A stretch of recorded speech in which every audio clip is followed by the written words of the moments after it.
Hello, Guillermo. Oh, I'm sorry, Mr. Gentile. How are you? Oh, good, good. I'm glad you can hear us. Well, excellent. Okay. Let's get started. And Guillermo, would you mind offering our opening prayer today? Sure. Great. Thanks so much. Okay.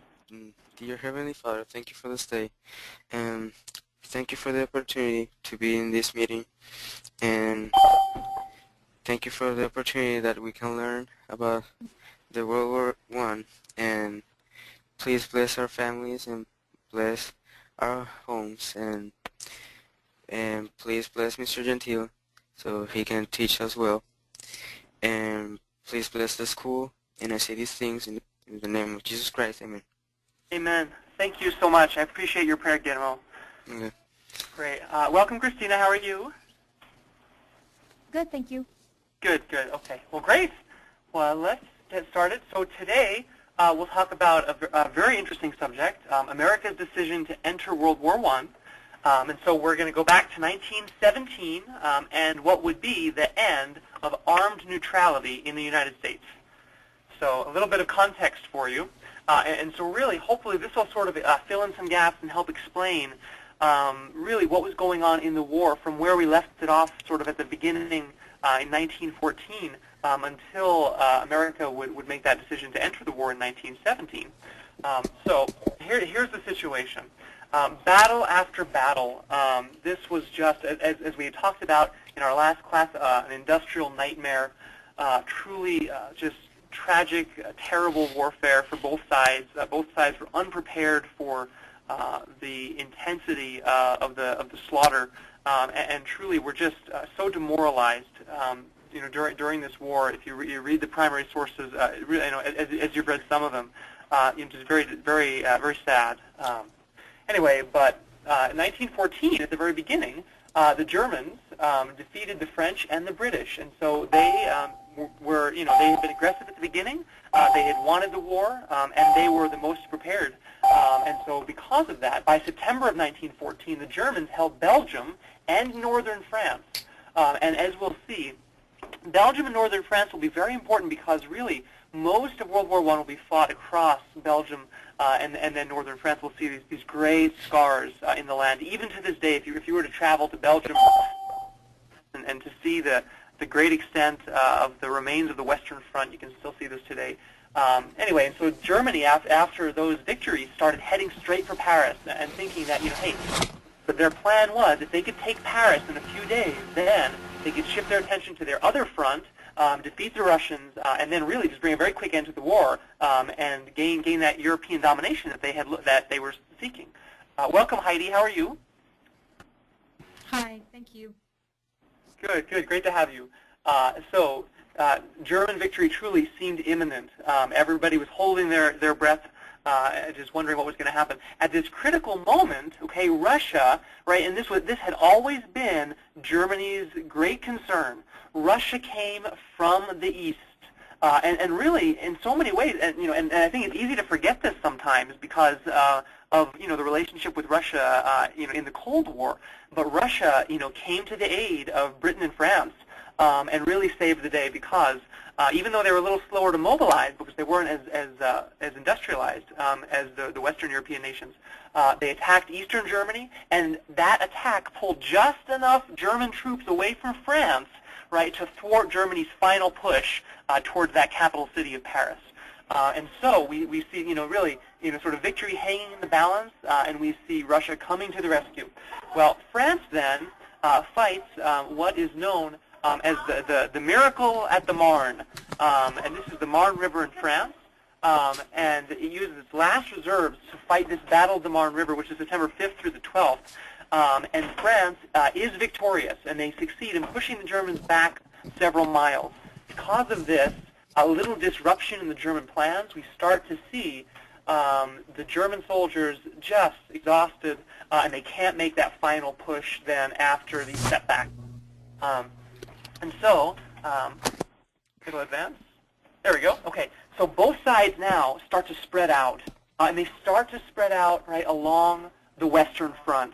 And this Western Front, as we've talked about, as you've seen some aerial photography of this front, right, it would become a system of parallel, unbroken trenches Truly, I mean, you could go for miles and miles and miles and miles, just in your own troops' trenches, from the North Sea above Germany in the English Channel down to the border of Switzerland. And so this line of opposing trenches, right, that's the Western Front, 300 miles. And if you go to France today, if you go to Belgium today, you can still see the remains that have left this scar on the earth. So for 4 years then, after Germany almost won right in the beginning, for 4 years, 1914, 1915, 1916, and then the beginning of 1917, each side, as we had talked about yesterday, our last class, right, sent artillery barrages, right, using these howitzers, just pounding and pounding and pounding and pounding the enemy positions with these huge shells that would then explode and create these big shell holes, and also mounted frontal assaults. Right, that's where the men they line up according to the whistle. They'd mount the scaffold there, and then they'd charge up across, out onto no man's land, into the machine guns, and then they would charge back and forth across the Western Front. But each side not being able to win ground because each side would incur horrendous casualties, and then each side truly was just hoping for the other side to run out of men first. In this situation, no side could win. And so we had a stalemate, an absolute stalemate. The line would move no more than a few miles one way or the other for 4 years. And so truly this was great frustration, and heartache for both sides, and truly a demoralizing situation. Here's a picture, a map of the Western Front in 1915, 1916. It would change a little bit, from year to year, month to month, but really not very much. And so as you can see here, what countries then can we pick out? Let's just throw them out so we can figure out where in the world we are here. What do you see? You can just shout them out. France. Belgium, France, Germany, Switzerland. Right. So we got France down here, Luxembourg, okay. Germany, okay. We have Belgium. Right here we have Strait of Dover, right. English Channel up here, North Sea. Okay, down here we can even see Switzerland, right? So there's Switzerland. Okay, and here we have, we probably know the famous poem, right, in Flanders fields where poppies grow, etc. And the great cemeteries, here it is, Flanders, right?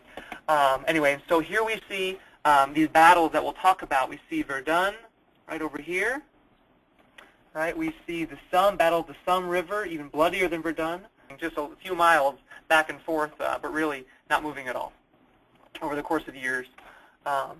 Okay, and so keep in mind, the United States is viewing all of this and trying to decide, what to do. If they should stay neutral, etc. And so we'll get to that decision.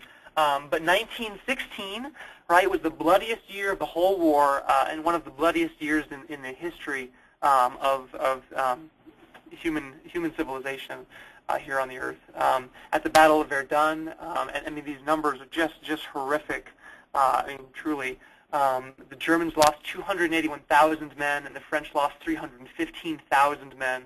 At the Battle of the Somme River, the British lost 420,000 men, the French lost 200,000 men, and the Germans lost 450,000 men. I mean, I just can't imagine, those numbers. And to me, truly, it's no wonder why. Where I grew up in this little town in New Hampshire, as I think I may have told you, I know I've told my class here, there's only one statue in the whole town. It's this tiny town. When we moved there were just a couple thousand people. There are a few more now. The biggest employer in the whole town is the elementary school, which goes, preschool through 8th grade. And anyway, but tiny town, and they have a little town hall and a fire department and a library, and that's the center of town. Anyway, but they do have this one statue, and it's dedicated to World War I soldiers who fought across the world. Because this was truly supposed to be that war to end all wars. And when you look at casualty numbers like this, is it any wonder why people thought, boy, how could we possibly ever do something like this to each other again? This has to be it.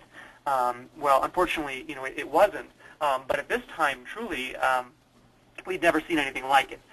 In 1915, and this will be very important, at least to the United States, German submarines sunk the British ocean liner Lusitania, which killed almost 1,200 people, including 139 Americans. The United States, which was technically... at the time protested, and the Germans ceased, at least for a time, right? They ceased their submarine warfare to keep America out of the conflict in Europe. They were hoping that if they could keep America happy, so to speak, and not provoke their ire too much, then they'd stay out of it, because Germany knew that if America could stay out, it had a chance against France and Britain. Welcome, Walter. How are you today? I'm good. Good. We're very happy to have you. Okay. Well, so here's a picture of the RMS Lucitania. Now, is this a ship that we've heard about before? I've heard of it. Yeah. So, you know, as we think about it, it was a commercial vessel. It's very interesting, though, when they were selling tickets, the billboard said, you know, warning, there have been unrestricted German submarine operations, and so, you know, your lives could be in peril. If you buy your ticket, you need to know that you could lose your life, that sort of thing, that you're trying to take precautions, hoping that they, you know, wouldn't need to come to that. But one of the problems with this ship is that German reconnaissance believed that this ship was carrying war goods as well as passengers. And so along with these, you know, 1,200 people who died, you know, the Germans were hoping that they would be able to sink especially some goods such as munitions, such as other war supplies for soldiers, either guns and armaments, you know, as well as bullets and other military stuff. Anyway, but the interesting thing is that you know, just off the coast then of the British Isles, you know, this ship was torpedoed, and then in one shot it sank, and so, you know, truly the people had no time to react. And this, as you may know, is the second most famous sinking of a commercial ocean liner, really in the history of ocean liners. Of course, the first being the Titanic, and then the second here is the RMS Lucitania. And truly, America was just horrified that the war had come to this, that the Germans would stoop as low as targeting commercial ships. Now, granted, you know, Germany believed that there may have been some military stores on board, but this was a tragic event that sent shockwaves through the world, and especially through the United States. And so President Wilson will come back to this as being one of the crucial pivot points of the war for the United States.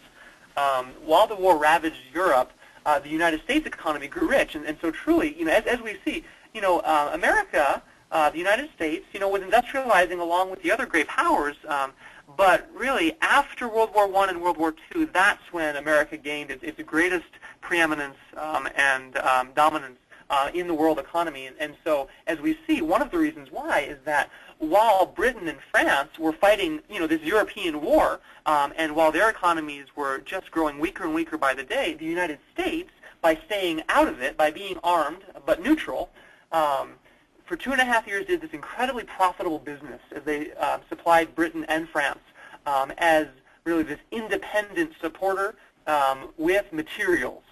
And so President Wilson, interestingly enough, for years wanted to stay out of the war at all costs, truly believed that America needed to stay out of entangling alliances, and because of that, he was just trying to stay out of this European conflict and the devastation that he saw racking Europe.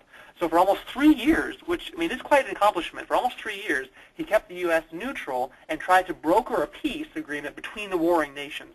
Of course, you know, it didn't work out.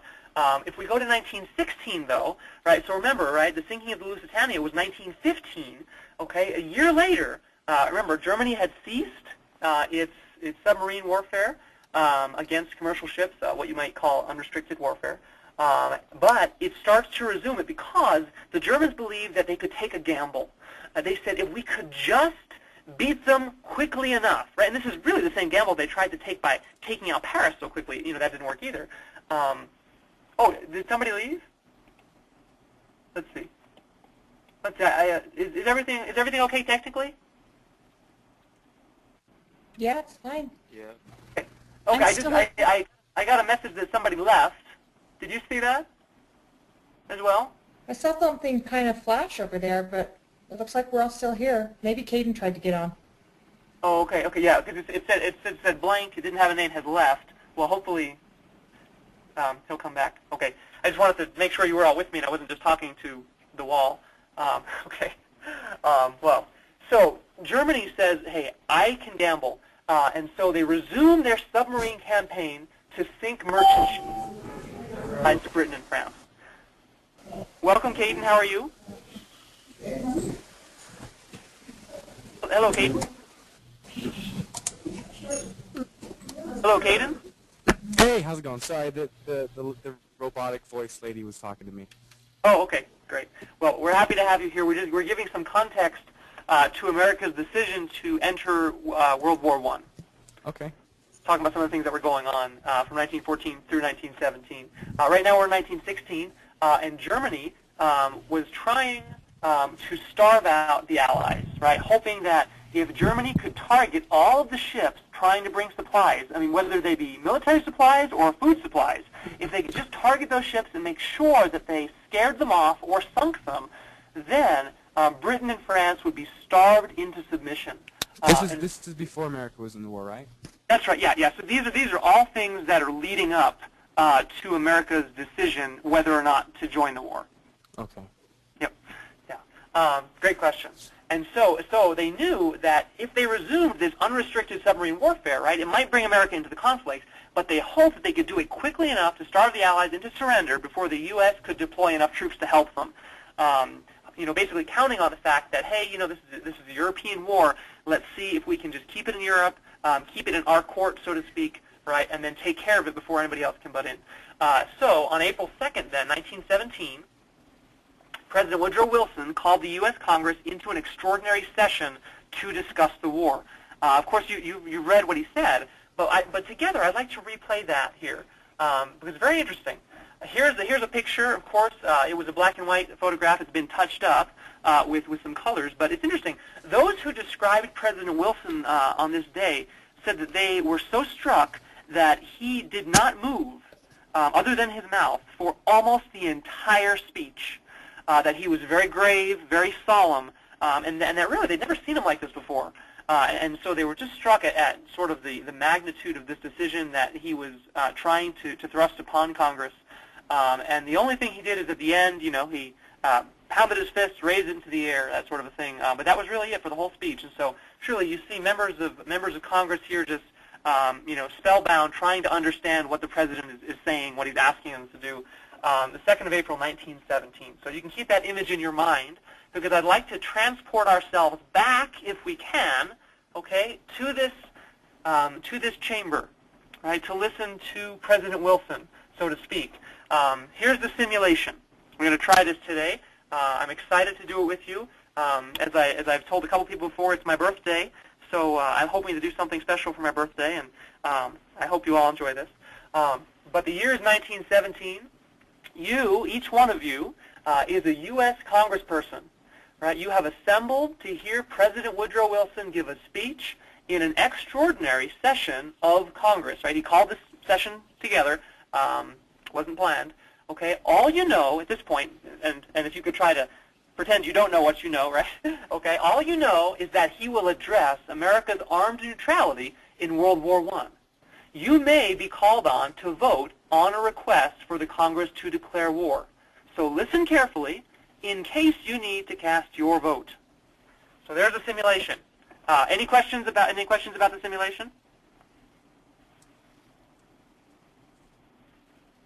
Nope, it's pretty clear. Okay, great. Okay, this is always, of course, one of the challenges of not being able to see you. It's hard to know how to read the class. So I appreciate you letting me know. Thanks so much. Okay, so here we go. I have some sections of this speech that I'd like us to read together. And remember, as we read these together, I want you to pretend you're hearing it for the first time. I want you to pretend you are a U.S. congressperson, right? And that you are going to get to make this decision if called upon to make it. And so pretend you're hearing this for the first time. Obviously, you probably thought about these issues before, but think about what Wilson says specifically about them so then you can cast a vote if needed. Okay, so let's just go through and we'll take turns reading. I have several important parts of this speech, so let's talk about it together here. And let's have, Okay, let's have Christina. Would you start with the first one, and we can just. Did everybody? Oh, and thanks for the happy birthday message, Guillermo. You're very nice. Does everybody see the order of participants in the class here? Christina, Guillermo, Heidi, Caden, etc. Yes. Yeah, I see it. Okay, let's try to rotate through that order as we read highlighted sections that I have excerpted here for you. Okay. Okay, great. Okay. So let's start with Christina. I have called the Congress into extraordinary session because there are serious, very serious choices of policy to be made, and made immediately, which it was neither right nor constitutionally permissible that I should assume the responsibility of making.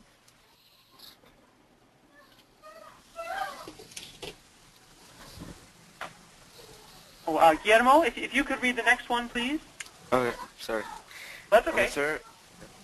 On the 3rd of February, last I officially laid before you the extraordinary announcement of the Imperial German government that on and after the first day of February it was its purpose to put aside all restraints of law or of humanity and use its submarines to sink every vessel that sought to approach either the ports of Great Britain and Ireland or the western coast of Europe or any of the ports controlled by the enemies of Germany within the Mediterranean. Great, thanks so much. Okay, you're up next.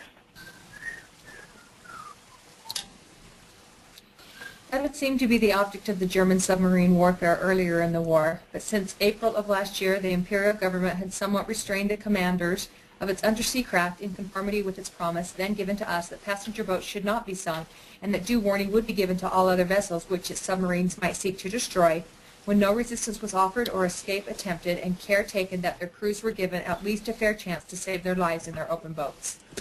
The precautions were meager and haphazard. Is that right?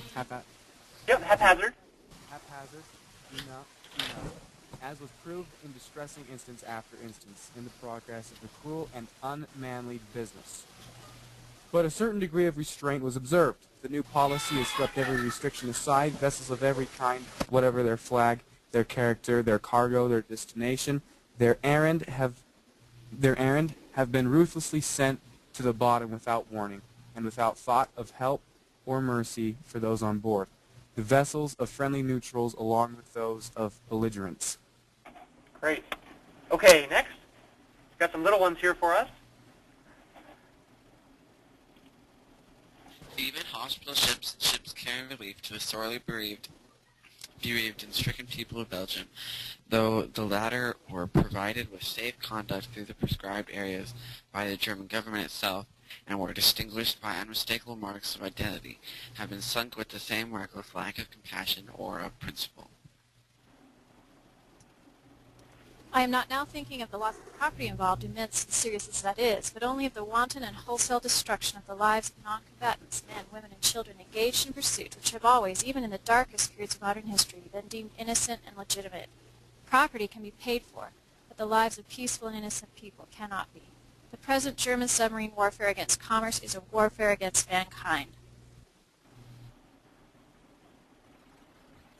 It is a war against all nations. American ships have been sunk, American lives taken, in ways which it has stirred us very deeply to learn of. But the ships and people of other neutral and friendly nations have been sunk and overwhelmed in the waters in the same way. There has been no discrimination.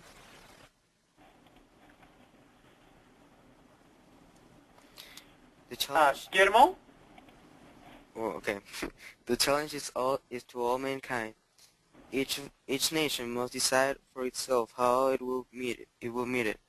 The choice we make for ourselves must be made with a moderation of counsel and a temperateness for judgment befitting our character and our motives as a nation. We must put excited feeling away. Our motive will not be revenge or the victorious assertion of the physical might of the nation, but only the vindication of right, of human right, of which we are only a single champion. When I addressed the Congress on the 26th of February last, I thought that it would suffice to assert our neutral rights with arms, our right to use the seas against unlawful interference, our right to keep our people safe against unlawful violence. But armed neutrality, it now appears, is impracticable, because submarines are in effect outlaws when used as the German submarines have been used against merchant shipping. It is impossible to defend ships against their attacks, as the law of nations has assumed that merchantmen would defend themselves against privateers or cruisers, visible craft giving chase upon the open sea. It is common prudence in such circumstances, grim necessity indeed, to endeavor to destroy them before they have shown their own intention.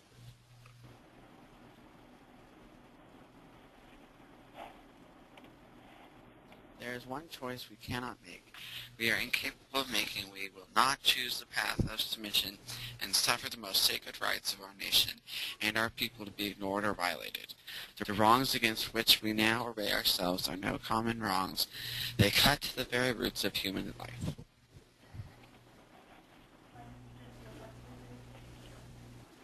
With a profound sense of the solemn and even tragical character of the step I am taking and of the grave responsibilities which it involves, but in unhesitating obedience to what I deem my constitutional duty, I advise that the Congress declare the recent course of the Imperial German government to be in fact nothing less than war against the government and people of the United States, that it formally accept the status of belligerent which has thus been thrust upon it, and that it take immediate steps not only to put the country in a more thorough state of defense, but also to exert all its power and employ all its resources to bring the government of the German Empire to terms and end the war.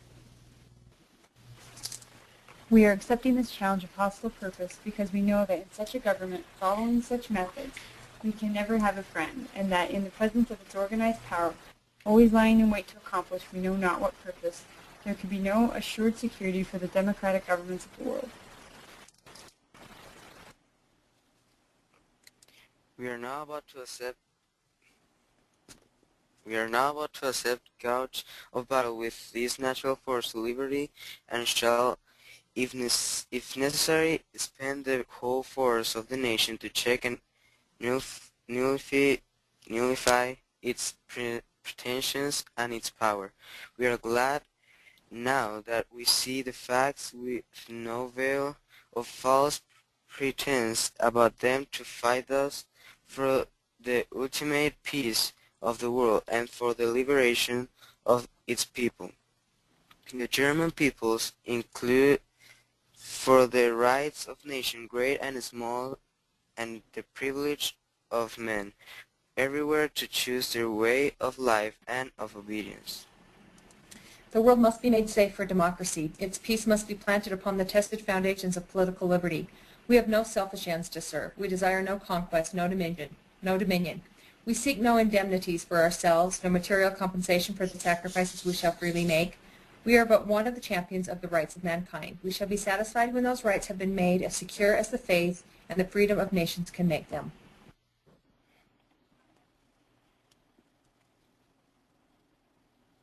It is a distressing and oppressive duty, gentlemen of the Congress, which I have performed in thus addressing you.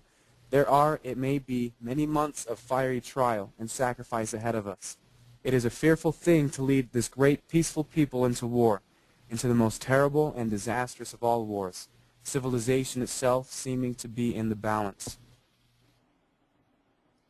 But the right is more precious than peace, and we shall fight the things which we have always carried nearest our hearts, for democracy, for the right of those who submit to authority to have a voice in their own governments, for the rights and liberties of the small nations, for a universal dominion of right by such a concert of free peoples as shall bring peace and safety to all the nations and make the world itself at last free. To such a task we... Sorry? I said this is the last one. To such a task we can dedicate our lives and our fortunes, everything that we are and everything that we have, with the pride of those who know that the day has come when America is privileged to spend her blood and her might for the principles that gave her birth and happiness and the peace which she's treasured. God helping her, she can do no other. Okay, so there we go. Excerpts from the speech. What reasons, as we reason together, right? What reasons does Wilson give for requesting a declaration of war against Germany? What did you hear? What did you read in there?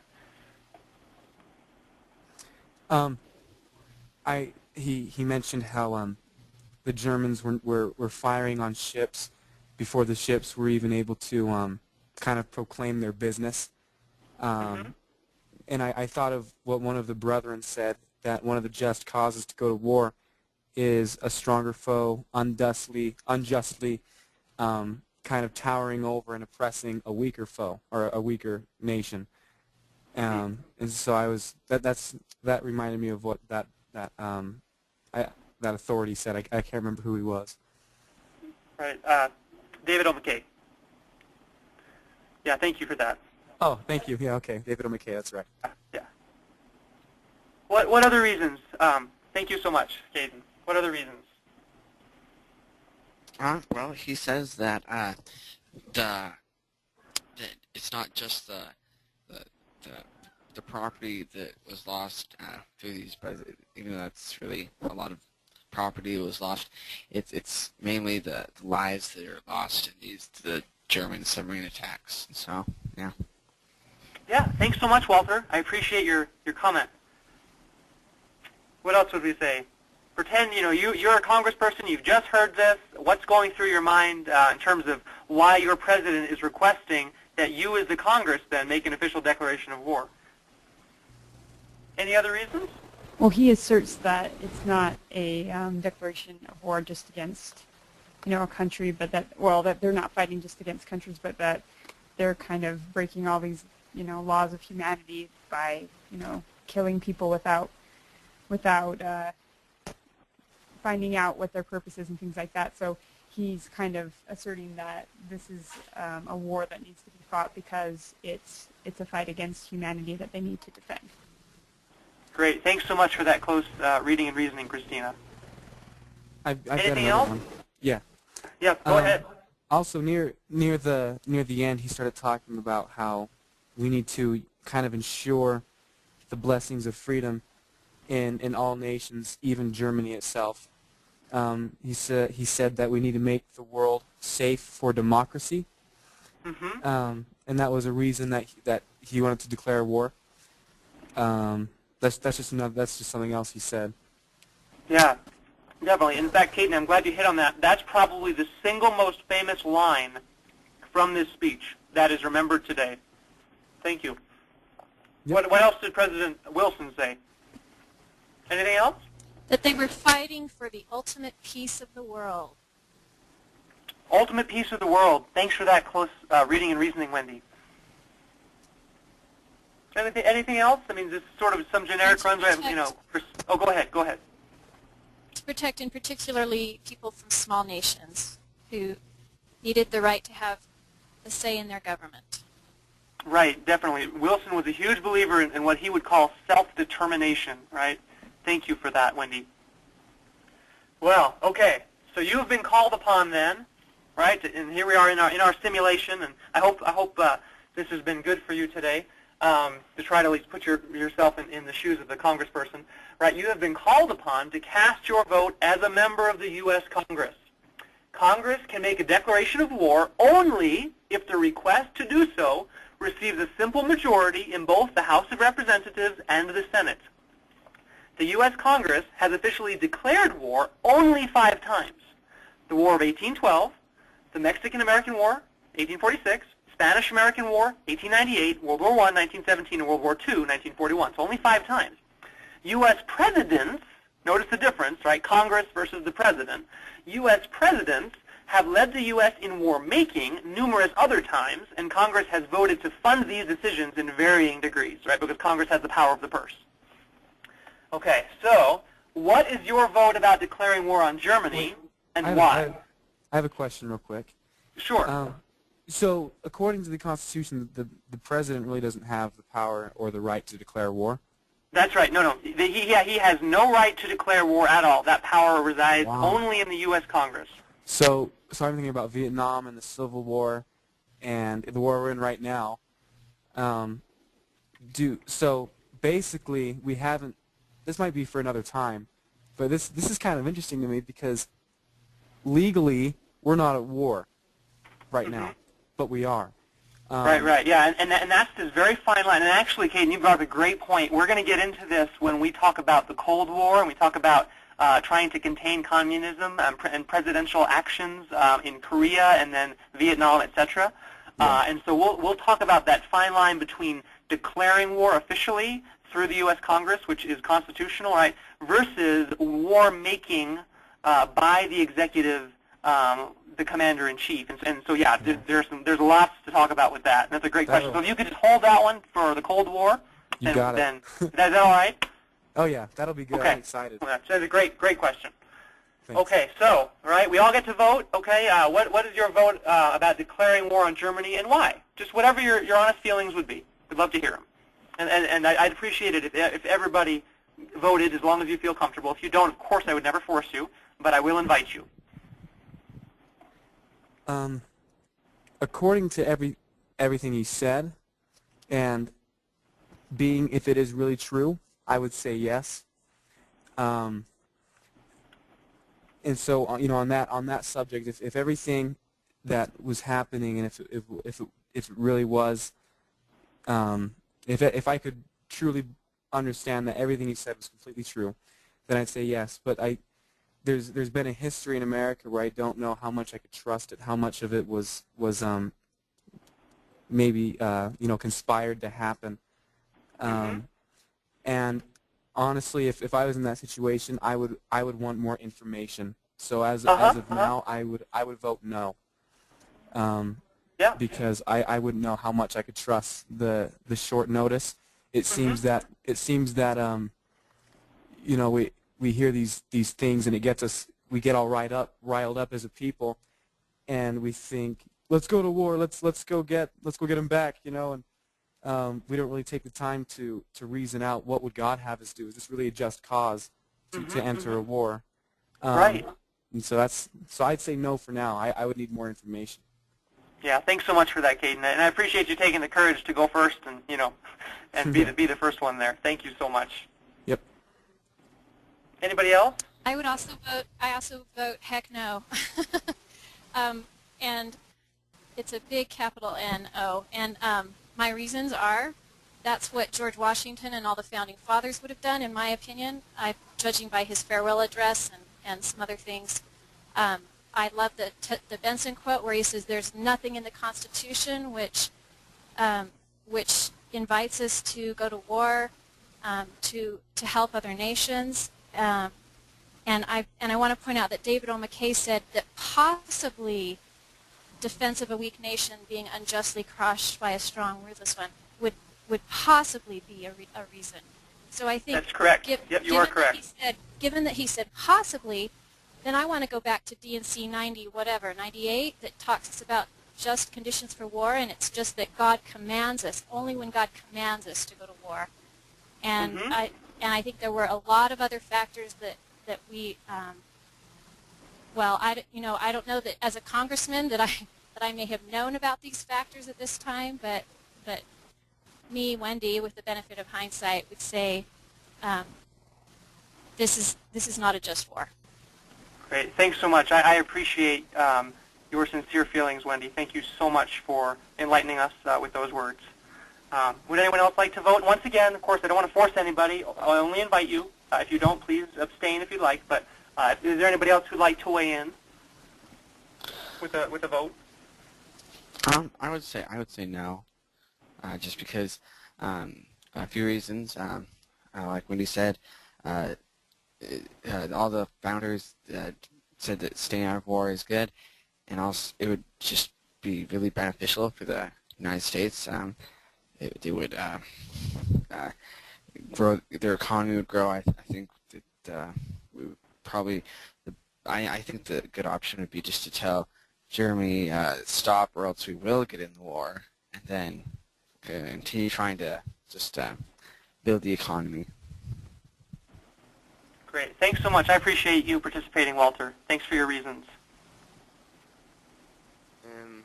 I'll say no because I have just one reason, and it's because I want the peace for my nation. So I'll I didn't I wouldn't start I wouldn't want to start a war. So I'll say no, just because I want peace. Great. Thank you, Guillermo. I appreciate you. Thank you so much. I would probably say no for now, in order to explore other options because, kind of what Caden was saying, and also what Wendy was saying, the Congress at this time, they might not have had all the information that might be needed to make such a decision. So as one who doesn't like war either, I would definitely want to explore all other options before coming back to the question of war. Right. Thanks so much. I appreciate you, Christina, being courageous enough to give your opinion. And I know that, of course, opinions, run deep, and that the feelings behind these are very personal. So thanks for sharing them. And truly, I hope this is a safe place to share your feelings. So thank you so much. Let's move on then, unless anybody else would like to share. Well, I guess I'll make it unanimous. I do give a very hesitant no, because I battle with the "am I my brother's keeper?" And this was a very emotional-packed speech. I have a really hard time thinking about not helping people who needed the help, but I stand with Caden in saying I would need more information, and because of that reason, I would say no until I had more information. Great. Thank you so much, Heidi, and I appreciate you weighing in. I really do. And truly, all the answers are great answers, and I just want you to know that I respect, every opinion that's been given today, and I'm, grateful for you sharing. I thought it would be interesting because I was just, racking my brain trying to understand, well, how can I teach this, and how can I try to talk with students about, what the church felt about it, right? Because of course, all sorts of opinions out there, and on both sides, and great opinions on both sides, and certainly, I think that it's important as we think about being historians, and as we think about being members of the church. Eventually a thought came to me, and I said, wait a minute, I'm sure there's got to be a way I can get my hands on First Presidency messages, right? And basically things that members of the First Presidency said officially, and so I have some for you today that I actually found. So these are primary sources by the church, what the First Presidency said about the war, and I give them to you as food for thought. I give them to you to consider as you continue to just work this over in your own minds, as I do. And so I thought we could read through some of these together, and to tell you the truth, I was just very excited to even find them, to start thinking about all the great questions that they raise, because they raise lots of questions, as you'll see. And so here's the first one. This is the First Presidency message, 1914, saying, "We hereby call upon the Latter-day Saints to observe a day of prayer for peace, both in their family devotions and public services. We deplore the calamities which have come upon the people in Europe, the terrible slaughter of brave men, the awful sufferings of women and children, and all the disasters that are befalling the world in consequence of the impending conflicts, and earnestly hope and pray that they may be brought to a speedy end."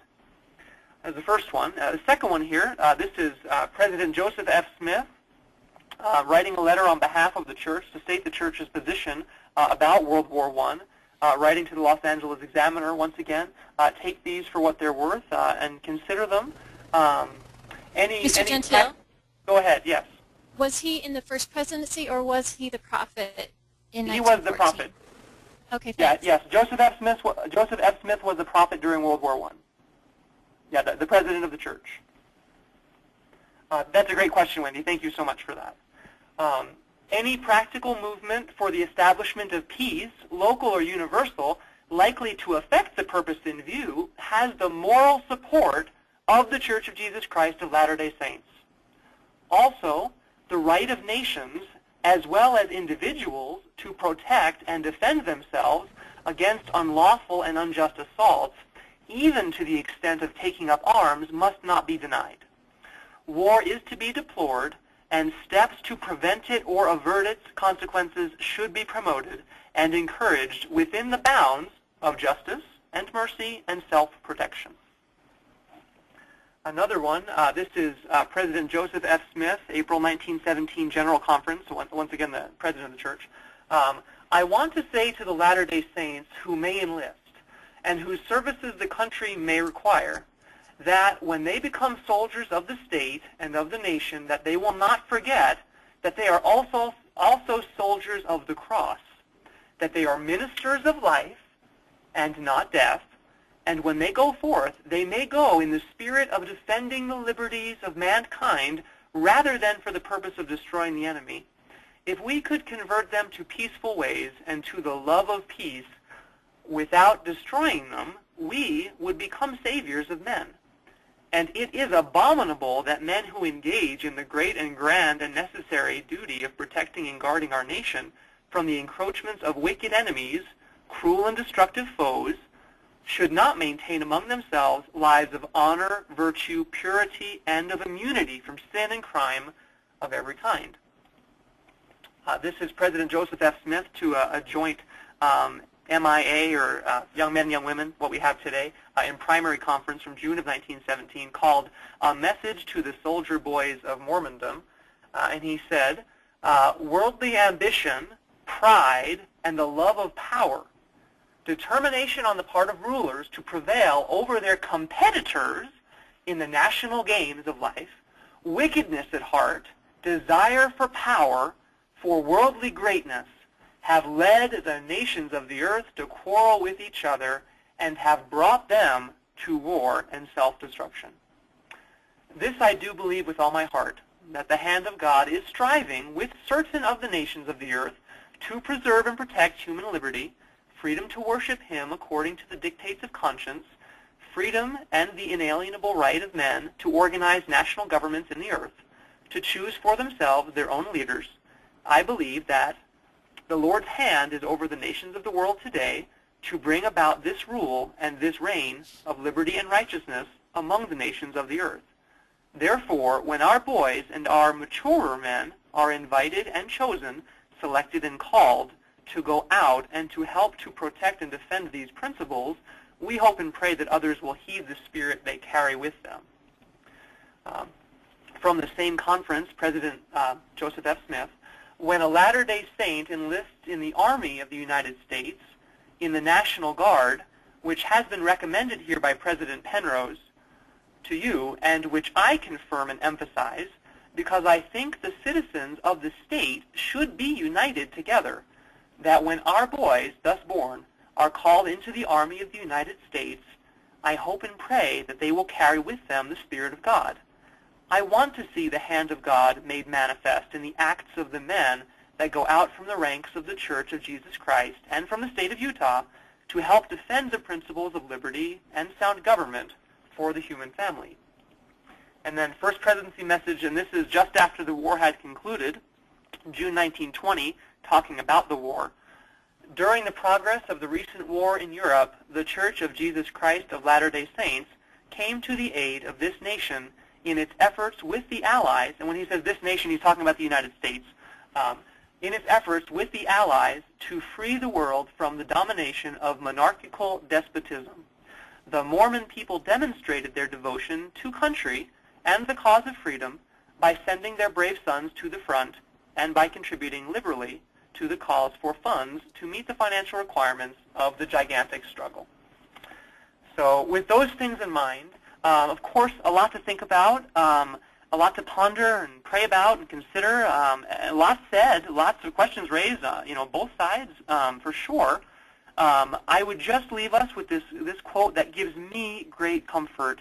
Truly, I take great comfort, and I do have a testimony, a sincere testimony, that we believe in following the prophet when he speaks as the prophet. And this great quote that I have always loved and that has helped me so much, it is that for his word, talking about the prophet of the Lord, for his word ye shall receive, as if from mine own mouth, in all patience and faith.